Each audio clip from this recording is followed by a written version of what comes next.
Sydney's rail network has been plunged into chaos with dozens of trains already cancelled and others delayed amid a bitter ongoing pay dispute.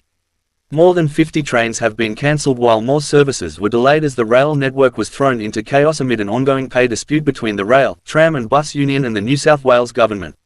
More than 50 trains were cancelled on Wednesday morning, with the T19, Blue Mountains Line, Central Coast and Newcastle Line, South Coast Line, Southern Highlands Line and Hunter Line affected by industrial action. Train's chief executive said there were major delays on the T1, T4 and T8 lines. We are concerned that these delays will cascade across other lines later in the morning. So advising passengers, if there's any way of avoiding travel on the rail network today, that would be our advice. Mr. Longland urged people to work from home where possible.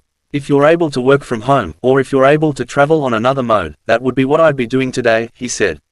He said there were more than 50 replacement buses in service as of Wednesday morning to help support travel. Crews vowed to slow trains by 23 km per hour less in areas of track that are 80 km per hour or higher from Wednesday as the Rail, Tram and Bus Union demanded a 32% pay rise across 4 years for its members. However, Mr. Longland said Wednesday morning's delays weren't as a result of the go slow, but rather the impact of multiple bans taking effect at once, which included from maintenance workers and the Electrical Trades Union.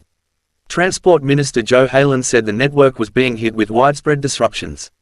Despite the union saying that they had minimal action or that there would be minimal disruption today, we are instead seeing major service reductions and cancellations across the network, but particularly on the T4, T1 and the T8, Ms. Highlands told 2GB.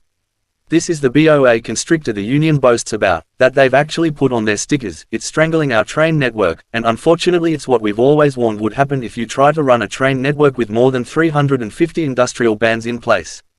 Transport for New South Wales earlier confirmed there would be increasing service reductions and cancellations on the rail network from Wednesday due to the impact of the more than 350 ongoing and new industrial bans, with 10 fresh bans coming into effect on Wednesday. Ms. Highlands apologised to commuters for the delays. Commuters were warned some information regarding their train trip may be incorrect on transport apps, information screens and automated announcements due to protected industrial action. Allow extra travel time and consider using all your transport options. Transport New South Wales also said people may need to change services and warned of the potential for increased crowding.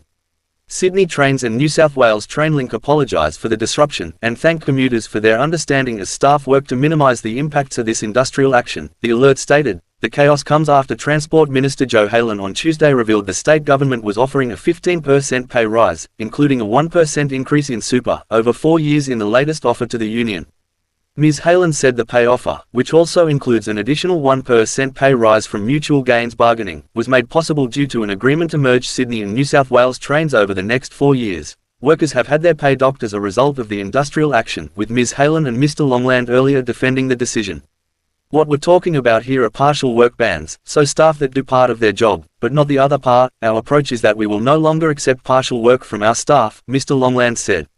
For staff that are coming to work, we expect them to undertake their normal duties, or they won't be coming to work and they won't be paid.